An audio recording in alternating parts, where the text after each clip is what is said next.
All right now, over to the phones we go. The chief economist at Heritage is Stephen Moore. He's taking time out of his day for us. Stephen, good morning to you. Hi, good morning. How's it going this morning? Everything's good. I was in Chicago this past weekend, so it was beautiful there, and back into Virginia right now. You leave here with any money in your pocket, or did they take it all via taxes? I wish. Well, speaking of Illinois, I want to talk about a few things with you this morning. But you had a piece up at National Review at the Corner last week, and I recall you telling us this in a previous interview with us here on the show, Stephen. You think this gubernatorial election here in Illinois this year is the most important single race in the country? Well, I do. And the point I made in my column, and my national column, was that I think the biggest race in the country, and there are hundreds of political races in November. The most important race is the Illinois governor's race. Now, I'm a little biased because I'm from Illinois, but this is a real decision for Illinois voters. They're going to have to think long and hard about whether they have the courage to change a system that is incompetent, that is corrupt, that is bankrupting the state and the city of Chicago and many other cities. And you have the potential of electing a guy I think is just going to be a superstar. I mean, I think Bruce Rauner is going to come in there. He knows how to run something. I mean, he's been a fabulously successful businessman. And you know what? He's not beholden to anyone in Springfield. I mean, I love that. You talked to him a bit, I know, as you mentioned in the column. We've had him on the show, certainly, but there's a certain, I don't want to say mystery to him, but he's still a newcomer on the scene. People are still getting to know him a little bit. Do you think he is what he says he is, I guess, is the question. Is he a real free market guy? Is he going to act the way he says he will on the economy and Illinois' economy?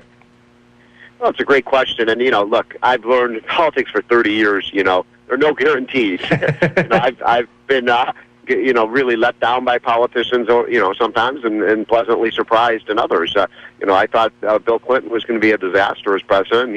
He was, I thought a good president, certainly with his economic stewardship. Barack Obama, I thought, might be a pretty good president. He's been a disaster on the economy. Look, I think Bruce Rauner I've known him for 20 years. He is in this because he cares about it. This is not an ego trip for him. This is something he believes in, these principles of giving education choice to every kid in Chicago and the whole state, and reviving the economy, providing good jobs. As I said, I think one of the things that makes me optimistic about him is if he wins, and I think he's going to, he's going to come to Springfield and he's going to shake things up. He's not part of the old boys network there that has been so corrupt for 30 years. But, Stephen, you're ignoring the elephant in the room here. You realize he's rich, right?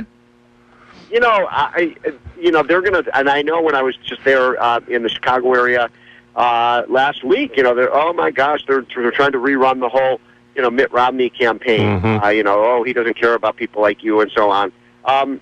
Look, I mean, he's rich, but John F. Kennedy was rich. Right? That's a different kind of rich. Those were rich. So this idea that somehow being rich disqualifies you is really absurd. I mean, since when is being successful something we denigrate? I mean, yes, you know what, folks? He is a fabulously successful investor and businessman. He turns everything he touches to gold. Maybe he might do that for the state of Illinois. Stephen Moore with us, chief economist with the Heritage Foundation, heritage.org. It's Riley and Scott on WROK. Stephen, for the country, what would an Illinois turnaround mean to our national economy? We have been so far behind in the recovery. We've actually lost jobs in the past since Governor Quinn took office, and we've been so slow in terms of a recovery, even just compared to the rest of the nation. What would Illinois' comeback mean for the U.S.? Well, Illinois has huge potential. I mean, huge upside potential. I mean, I think if, Illinois were a stock and Bruce Rauner won the election, I'd buy as many shares of Illinois as I possibly could. I mean, let's take, the Chicago area and areas like Rockford. I mean, look, Chicago is a world-class city. It is one of the great cities in America, and not just in America, in the world. It should be Hong Kong. I mean, my goodness, it's a fabulous, fabulous city with so much to offer.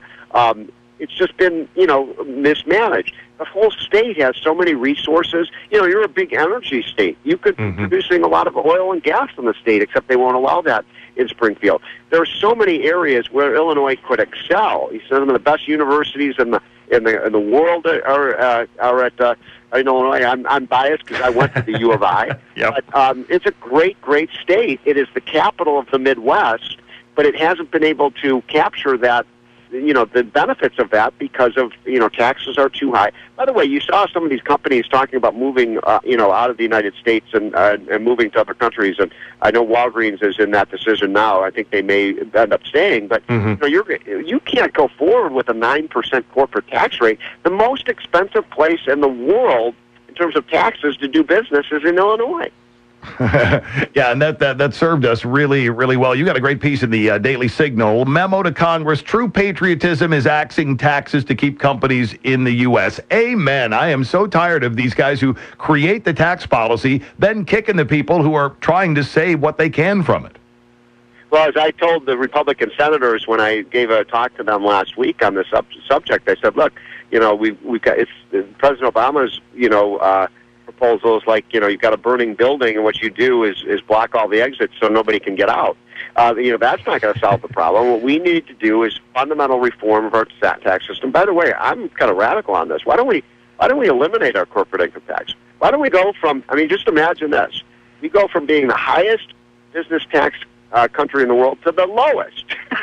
You think that might bring these jobs back, Mr. President? I sure as hell do. Stephen, it does look like Walgreens is going to stay. The announcement came, I think. I just got that news. That's interesting that it looks like they're going to stay now. Yep. But still, there's other companies that are going to do this. And by the way, their stock fell dramatically when they made the announcement. They're staying. Because it's going to cost them some cash.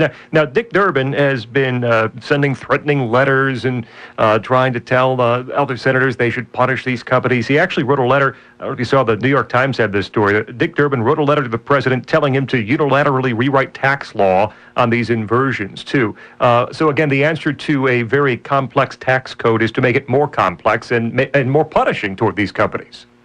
Well, there's another issue at stake here. You're exactly right that, you want to punish them for doing what's in the interest of the shareholders. And by the way, I hate it when American companies leave. I hate that.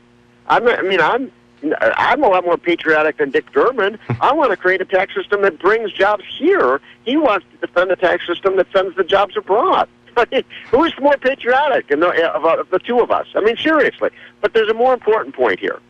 Have you noticed lately how the Democrats, they make up the rules as they go along, right? They just make up the rules. We're not a nation of laws anymore. We're just, however, Dick Durbin and Barack Obama and Harry Reid and Nancy Pelosi want the laws. It's like Humpty Dumpty. The law means what I want it to mean. Well, and the demonization of people who have a responsibility to shareholders, and they're only using the tools that the people who put tax policy together have left them, but using those tools somehow makes you a bad guy. Yeah, look, these companies and the CEOs have a fiduciary duty to their shareholders to increase the value of the companies.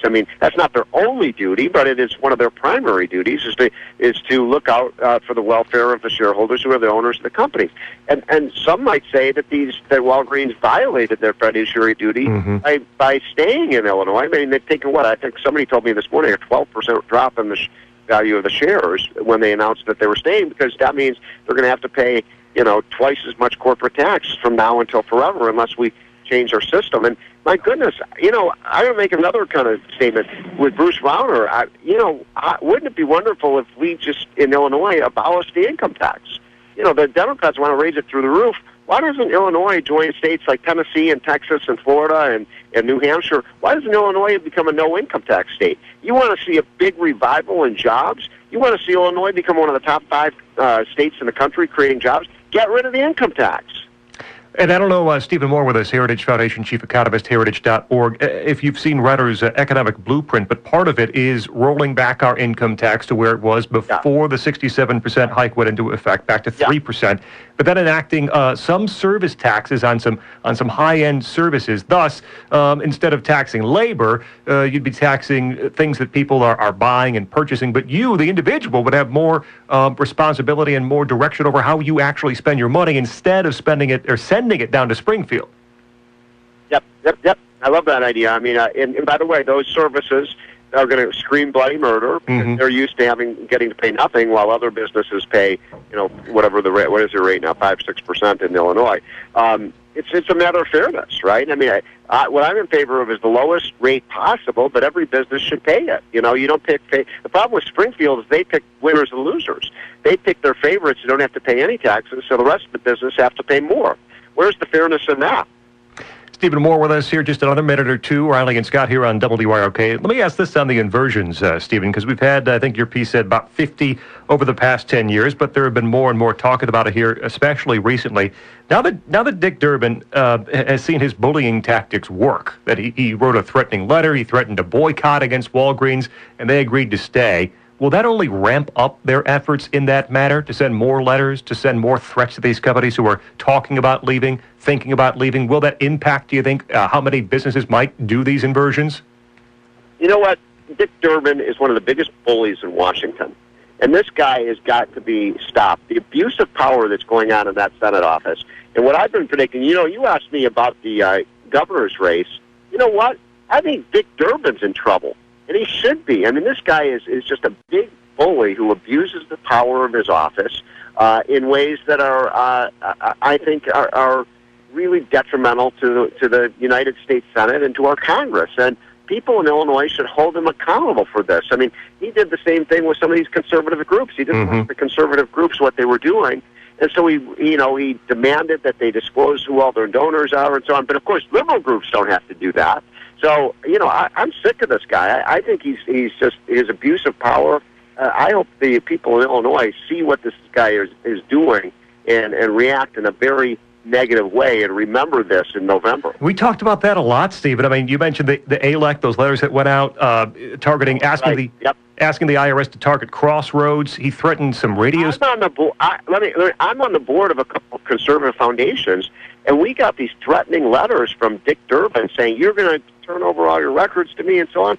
And we just said, excuse me, we're not going to do this. Who are you to tell us what to do? I mean, this is kind of Nixonian, right? Abuse of power, and if this isn't stopped by the people of Illinois, it's going to get worse. He sent threatening letters to radio stations here in Illinois, too, with the vague threat of pulling FCC licenses if they didn't pull... outrageous! Yeah, yep. That is so... can you imagine if Republicans were doing that? The press would be going absolutely crazy. Oh, it would be an absolute feeding frenzy, but here it's business as usual with Mr. Durbin.